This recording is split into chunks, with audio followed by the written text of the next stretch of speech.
Learning English.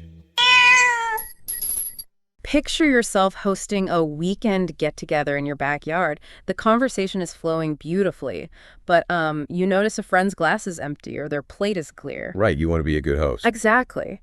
Yeah. How do you naturally offer them more without sounding like a, formal waiter?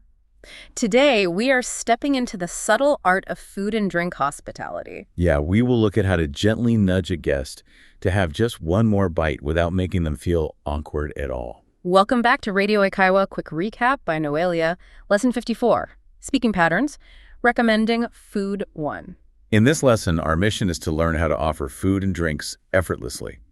We will explore phrases that range from casual, straightforward suggestions to slightly more refined hospitality. Here's the key sentence. Let's hear it. Do you want a drink? One more time. Okay. Do you want a drink?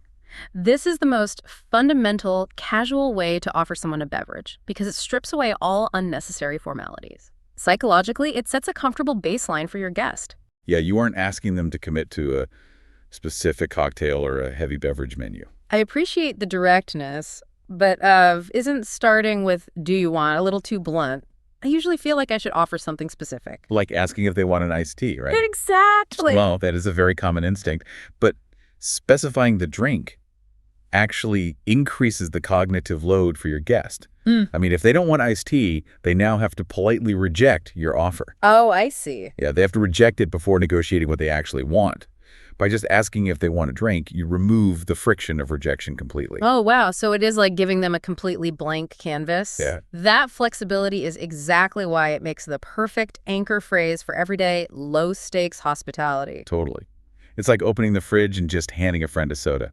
The word drink is just a great all-encompassing term. Right. Now that we've mastered the casual fridge opener, what happens when you're serving something a bit more sophisticated? Let's look at that. Here's the first phrase. Would you like to try this cheese? It pairs beautifully with the red wine. One more time. Sure thing. Would you like to try this cheese? It pairs beautifully with the red wine. This takes our hospitality up a notch, showing how "would you like" operates as a highly versatile, polite recommendation. What makes it so effective is the subtle addition of the verb to try. Right. Psychologically, asking someone to eat something implies a full commitment to a portion. Whereas asking them to try something frames it as a low-pressure experiment. Exactly. It's the welcoming tone an approachable sommelier might use to guide a guest.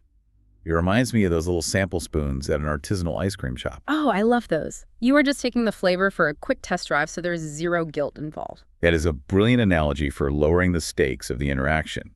You also elevate the experience by using pairs beautifully with. Which is a classic way to describe food and drink harmony, right? It is.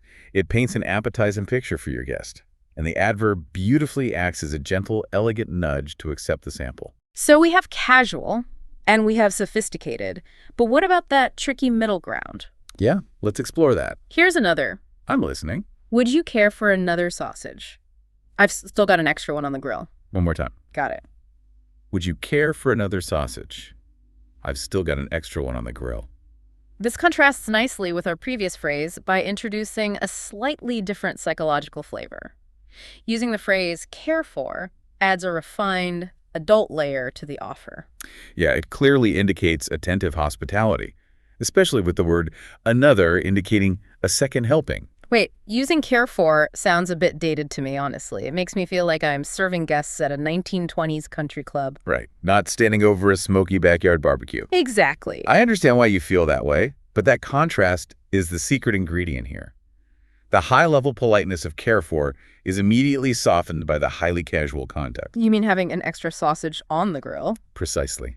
It shows the host is attentively watching the guest's plate. So you are deliberately mixing a white glove phrase with a paper plate situation to show respect without being stuffy. You nailed it. And explicitly pointing out that the extra food is already cooking removes any fear the guest might have about inconveniencing you.